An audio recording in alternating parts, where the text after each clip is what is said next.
Were they what? Were the planes safe? Did you, it was no big deal just to go up and you felt pretty confident? It wasn't really experimental, right? Oh, no. Sure. No, these were, Yeah. these were tried and true trainers that the Navy had been using for several years, and the Army Air Corps as well. And before we leave that era of your life, how were you doing against the other men? Were you consider yourself one of the better flyers even at an early stage, or how were you at your beginning?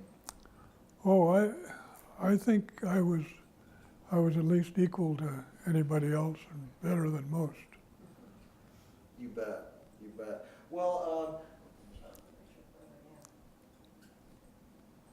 we'd like to show you a few photos, and you can just hold them in front of the camera, and I'm going to turn this around so you can kind of see what you're doing, but thank you very much. And just say whatever you'd like to say, that'd be great, and thanks. Well, this is a picture of my brother, my older brother and I. My brother Bob here is on the right, and I'm on the left. This was taken later on in 1942, when I had finished flight training in Miami. I was traveling to Norfolk, and my brother was at a training base, and it was called Maxson Field, and I believe it was in South Carolina someplace. And I was traveling on a train, and I got there to this town, and I decided I was going to go see him, so I jumped off the train and went to the base there, and I located him, and I stayed overnight with him, and he and 4 or 5 of his other buddies got an airplane, a C-47, what they were flying, and took me for a flight around the countryside, playing like they were carrying paratroops, staying about 300 feet all over around Carolinas until we got back. And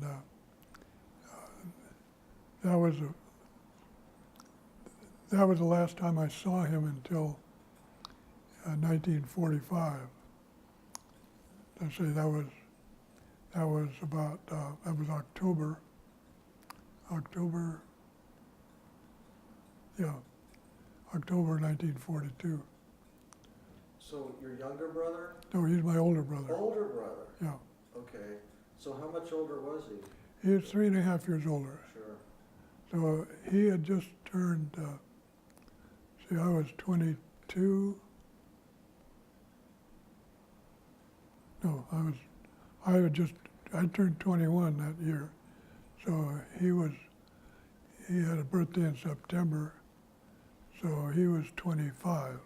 He was 3.5 years older than I was. He had just turned 25 in September. And he deployed, his outfit deployed, they flew their airplanes over to Africa in March of 1943, about 5 or 6 months later after this picture was taken. He's appropriately dressed as a second lieutenant in the Army Air Corps, and I am at that time an ensign in the Navy.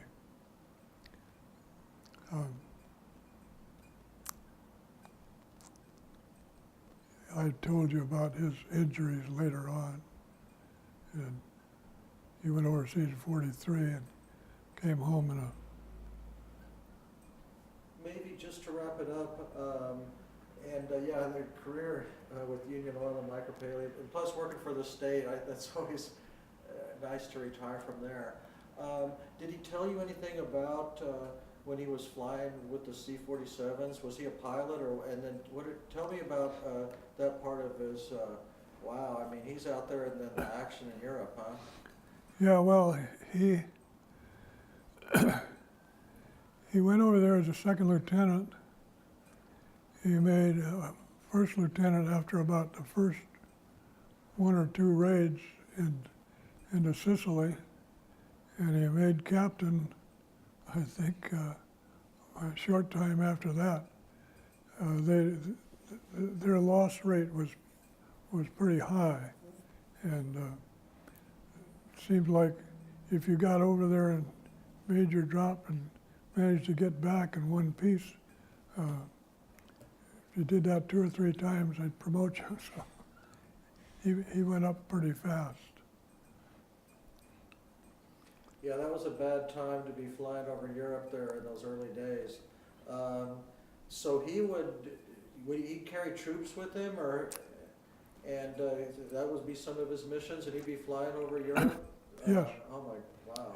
He would carry a plane load of paratroops on their parachute drops, and then otherwise he might be towing 3 gliders at the same. Instead of paratroops in his airplane, he had gliders full of paratroops, and they'd cut the dry gliders loose, and they'd glide down and crash land, and everybody would jump out and try not to get killed.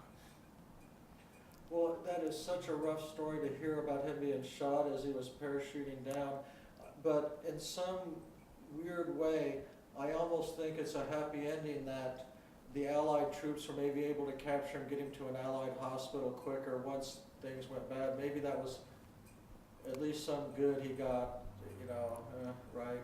Oh, yes. Oh my. So praise those guys for grabbing him and getting him back to the Allied lines, yeah. Yeah, if they hadn't run into those Canadian Rangers, who knows what would have happened. He might have gotten hospitalized and would have been a prisoner, but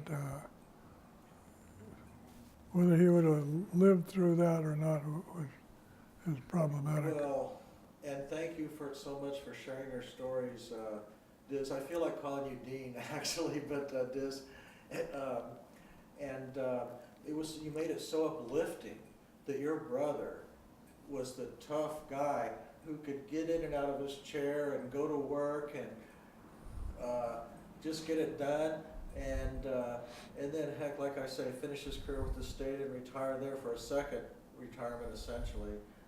What a great man I think he must have been. Yeah. Wow.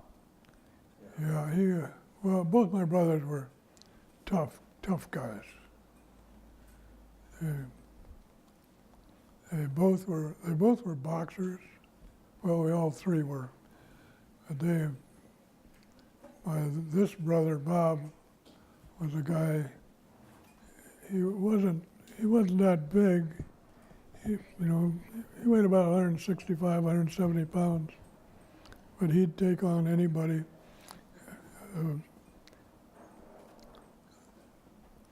One of his favorite foes when we were in college was a 210-pound heavyweight who fought professionally while he was going to school.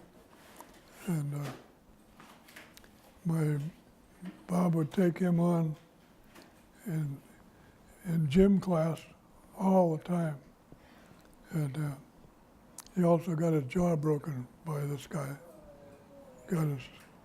Caught a left hook one day and left hook. Broke his jaw here and here. And So this is Placer High School?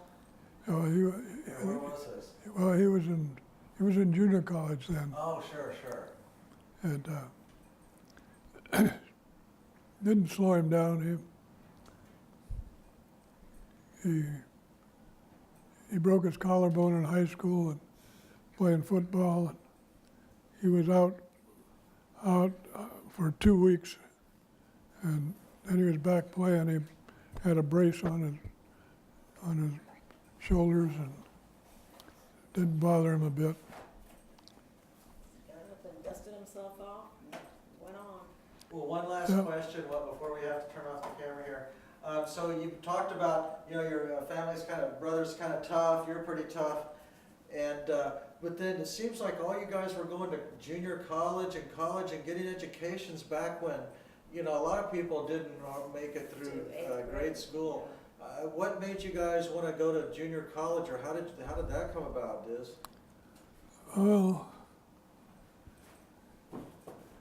for one thing, it got us out of milking cows. Now we're talking. Right. Yeah, exactly. Okay. Well, that's probably the answer right there. I think that's a good one to wrap it up on. And, well, we've got a lot more to hear after milking the cows there. You betcha. Diz, thank you. Okay.